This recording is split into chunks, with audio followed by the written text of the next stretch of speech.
¿Qué tal, niños? ¿Cómo están? Bienvenidos a otro video de nuestra escuela Ignacio Manuel Altamirano. Soy el profe Oscar y este video está dirigido para quinto grado. Como les había dicho, vamos a estar haciendo varios exámenes parciales. Entonces, el día de hoy vamos a comenzar con el tema de las actividades primarias de geografía. Ahí en su libro de texto viene en la página 108 hasta la 117. ¿Sale? Bien, es un tema bastante común, aunque a veces no nos detenemos a pensar en él, ¿verdad? Pero para empezar vamos a definir algunos conceptos. ¿Qué son las actividades económicas? Hablamos de actividades económicas primarias, pero ¿cuáles son las actividades económicas en general?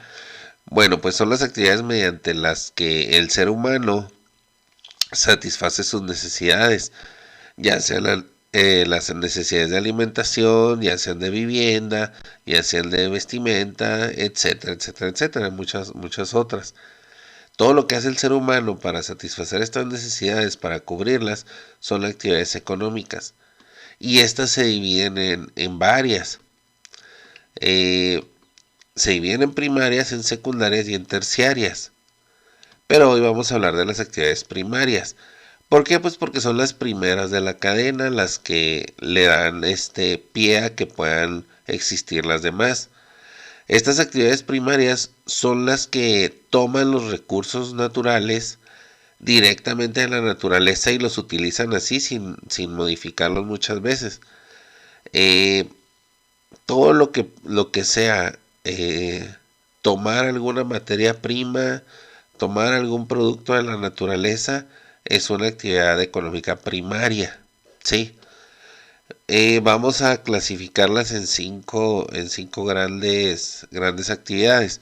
Por ejemplo, la agricultura, de donde tomamos cultivos, la ganadería, donde criamos animales, la pesca, que va de la mano de la ganadería, ¿verdad? Pero la podemos tratar como algo separado. La producción forestal, lo que obtenemos en los bosques, los árboles, etcétera, etcétera, y la minería. Si ustedes se fijan, de todas estas cinco actividades, todo es ir a obtener algo directamente en la naturaleza, no de alguna industria, no de alguna empresa, no de algo que modifique cierto producto, no. Todo es directo de la naturaleza, por eso se llaman actividades primarias. ¿Sí? Bueno, vamos a empezar por la agricultura. La agricultura, pues, es el cultivo de la tierra para obtener vegetales, frutos, semillas, etcétera, etcétera, etcétera. Sí, el cultivar, el sembrar, el cosechar, todo eso, pues sabemos que es la agricultura. Pero la agricultura se puede dividir o hay diferentes tipos de practicarla. Una, por ejemplo, es según el abastecimiento de agua. Hay una agricultura que conocemos como temporal o de temporal, que depende precisamente de la temporada de lluvias. Aquí el ser humano siembra y si llueve, excelente, o sea, porque va a tener agua. Si no llueve, puede haber a lo mejor algún problema para obtener la cosecha. Muchos agricultores dicen que es hasta pues un poco riesgosa porque tú inviertes en sembrar y en ciertos lugares como aquí en Chihuahua, que hay años que sí llueve, pero hay otros años que prácticamente no llueve nada, pues entonces no hay la suficiente agua para que crezcan los cultivos y a veces pues se pierde eso. Habrá otros lugares en los que no hay problema, ¿verdad? Donde sí es más seguro que lluevas, más al sur, por ejemplo, de nuestro país. Pero aquí en Chihuahua, que es una zona árida, que es una zona de estepa y de desierto, a veces hay años que no llueve, entonces practicar el temporal es un poco riesgoso.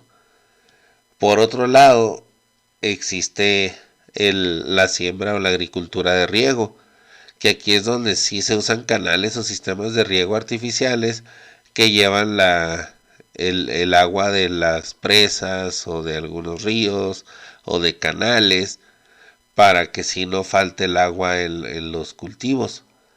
Entonces este tipo de agricultura pues es más segura, porque pues ya tienes el agua que vas a necesitar y no dependes de que si llueve o no.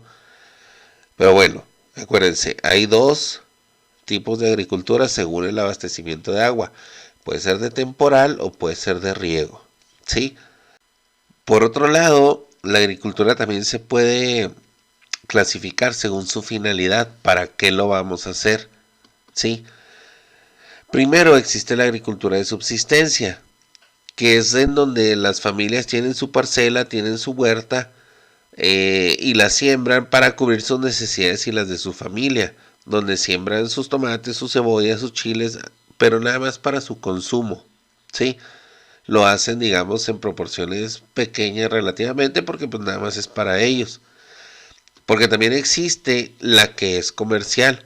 Cuando la finalidad de la agricultura es comercial, se siembran grandes regiones así de tierra con maquinaria, ya se utilizan fertilizantes, abonos y todo eso, porque se busca que haya una gran producción que se vaya a vender. La comercial es para venderse, ya no es para las necesidades de la familia nada más, es para la venta. Entonces, además del abastecimiento de agua, la agricultura se puede dividir según su fin, según su finalidad, de subsistencia o comercial. ¿Ok? Bien, vamos ahora a platicar un poco de una actividad que es muy común aquí en Chihuahua, la ganadería, que es el cuidado y alimentación de animales para que después sirvan como alimento para la población o para otros fines. Esta también se divide en tres subcategorías, digamos. Se puede practicar la ganadería de autoconsumo, que como su nombre lo indica, también la practican las familias para satisfacer sus propias necesidades de leche, de carne y huevo. Sobre todo en ranchitos, en pueblitos, es común que a lo mejor en una familia tengan una vaca, tengan dos vacas, tengan sus gallinas, y diariamente las ordeñan para tener leche para consumir ellos, los huevos que ponen las gallinas los usan para su desayuno, etcétera, etcétera. Ese tipo de ganadería donde tienen algunos animales para consumo de su familia es la ganadería de autoconsumo, ¿sí? Es para su propio beneficio, no les interesa vender nada de eso, es para su familia y ya, ¿verdad? También existe la ganadería extensiva. Esa es en la que se deja a los animales que anden en grandes terrenos, extensiones de terrenos, que anden ahí pastando. A veces se le llama también el libre pastoreo y todo eso. Esto se realiza en estos grandes terrenos para que los animales busquen y encuentren ahí sus pastos suficientes, ¿verdad? Para que se alimenten. Muchas veces los sueltan ahí, a veces los están cuidando, a veces los dejan ahí varios días y lo llaman por ellos, pero andan ahí los animales pastando, ¿sí? Y existe también la ganadería intensiva.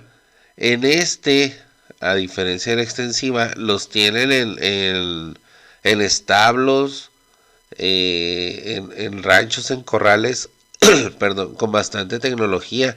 Ahí los están criando, les dan alimentos procesados y usan tecnología para todo, para ordeñarlos, para que los animales se sientan bien, porque de esta forma aumentan la producción. Sí, un ejemplo, aquí en Delicias está el rancho donde crían a las vacas de Zaragoza, la empresa de leche. Entonces ahí pues se ve toda la tecnología que utilizan para que las vacas den una mejor producción de leche, ¿sí? Ellos las están criando para la producción lechera, entonces hacen todo lo posible para que las vacas produzcan más, desde alimentarlas de cierta forma, desde criarlas de cierta forma, Entonces este tipo de ganadería pues es la intensiva, sí, donde su propósito a fin de cuentas es la venta de algo, ¿ok? Bien, vamos a hablar ahora de lo que es la pesca. Vámonos al agua.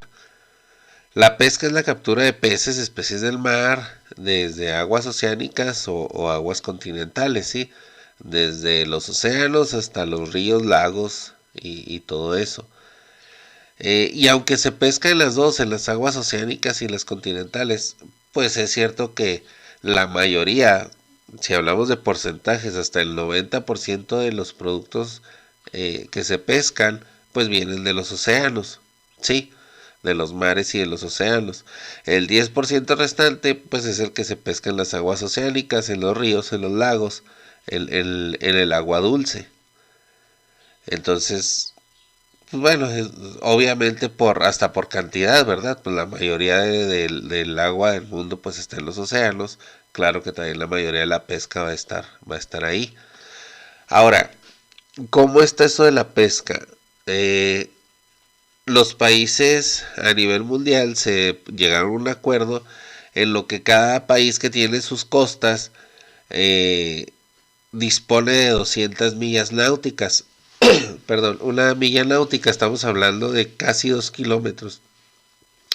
Entonces, cada país cuenta desde su costa, desde donde empieza su mar, hasta más o menos 370 kilómetros para pescar él. Todo lo que haya en ese espacio de mar es de ese país.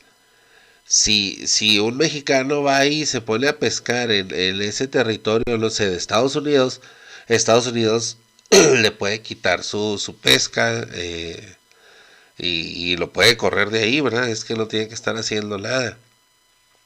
Ya después de esas 200 millas náuticas, ya se considera libre la pesca. Pero cada país, les digo, tiene ese territorio, esa parte del mar que nada más es de él. ¿Sí? ¿Qué productos se pescan mucho en el mar? El atún, el salmón, el pez espada, el camarón, son de los que más se pescan, ¿verdad? Bien. Los bosques también son otra gran fuente de recursos. Aquí nos vamos a la producción maderera, que es la extracción de recursos maderables y no maderables de los bosques, selvas, matorrales, etcétera. Ojo, no nada más madera podemos encontrar en los bosques, ¿sí? Si nos vamos así desde los frutos, desde los granos, desde semillas, etcétera, etcétera. Por eso vamos a dividir los recursos que obtenemos en dos tipos, los maderables y los no maderables. Para empezar, los maderables son los que vienen directamente así del tronco, los que podemos usar de la madera, ¿verdad? Obviamente la madera para usarla de mil formas.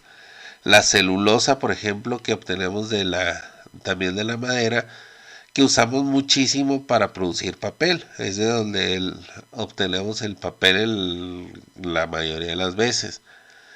Pero por ejemplo los recursos no maderables, estamos hablando de raíces, de tallos, de resinas, de fibras, de ceras, de gomas, todo eso que nos sirve para muchísimas cosas.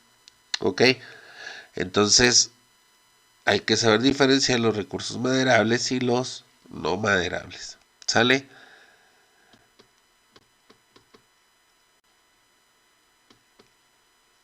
Y ya por último vamos a hablar un poco de la minería.